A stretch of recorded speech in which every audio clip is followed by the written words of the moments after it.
Am I the a-hole for blocking and finally cutting off my dad? I'm 26 and non-binary, and for the past several years, I've been navigating a deeply complicated, often painful relationship with my dad. It's never been simple. As a kid, I thought we were close. I genuinely looked up to him. He was funny, protective, and we shared the kind of bond that made people say, "You're just like your dad." But things changed as I grew up. It wasn't until I was in college that the cracks in our relationship really started to show. I was old enough to understand nuance, to recognize manipulation, and to see what was really going on behind closed doors. My dad cheated on my mom. That was the beginning of it. And when he was caught, after the affair partner contacted my mom, he didn't crumble in remorse.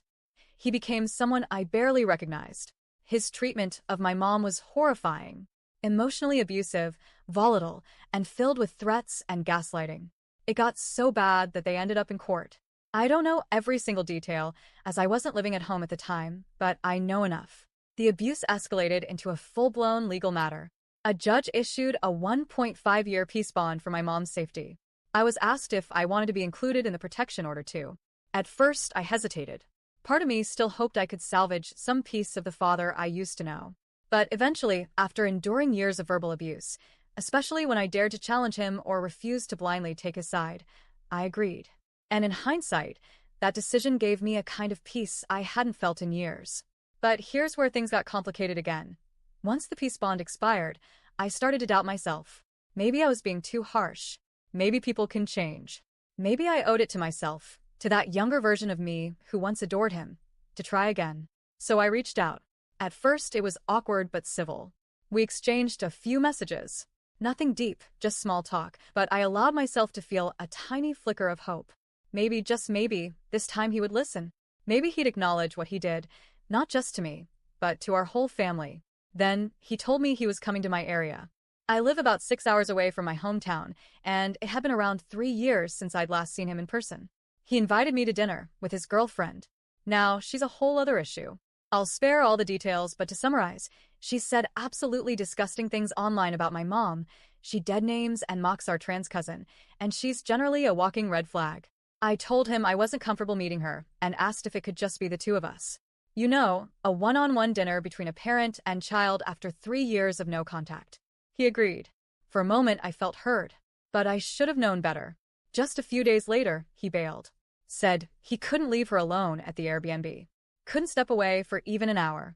It was like I didn't matter. Like the effort I'd made meant nothing. It stung. I needed some space to think, so I didn't respond right away.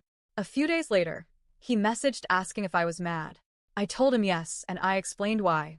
And instead of apologizing or owning up to anything, he turned the tables on me.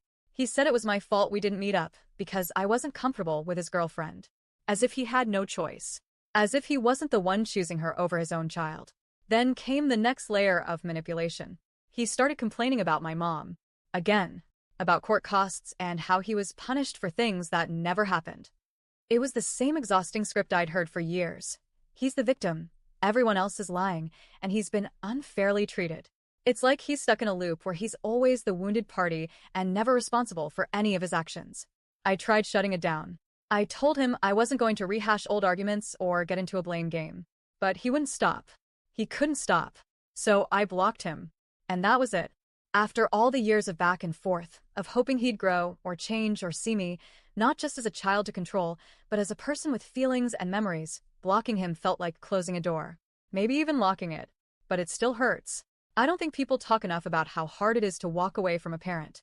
Everyone tells you, if they're toxic, cut them off. And yes, that's true. But it doesn't mean it's easy. It doesn't mean you don't second-guess yourself at 2 a.m. wondering if you'll regret it someday. It doesn't mean you don't still want your dad to just be better. My friends, my roommates, even my mom have told me I made the right choice. That I've already given him more chances than he deserved. That he won't change. And I know that. Logically, I get it. But emotionally, it's still a mess. My mental health is better without him in my life. That's the truth. I feel lighter, less anxious, more like myself. But sometimes I still wonder, will I regret never seeing him again? What if something happens? What if I was wrong? I know I can't control his behavior. I know people only change when they want to. And I don't believe he wants to. Not really. But the grieving process is still real. I'm not grieving a death, but the loss of what could have been, of what I wanted him to be. And that still sucks. So, am I the whole for cutting off my dad? For finally drawing the line after years of emotional whiplash? If you've been through something similar, cutting off a parent, grieving someone still alive, I'd really appreciate your advice, stories, or even just validation that this kind of loss is a loss, and it's okay to feel conflicted about it. Thanks for reading if you made it this far.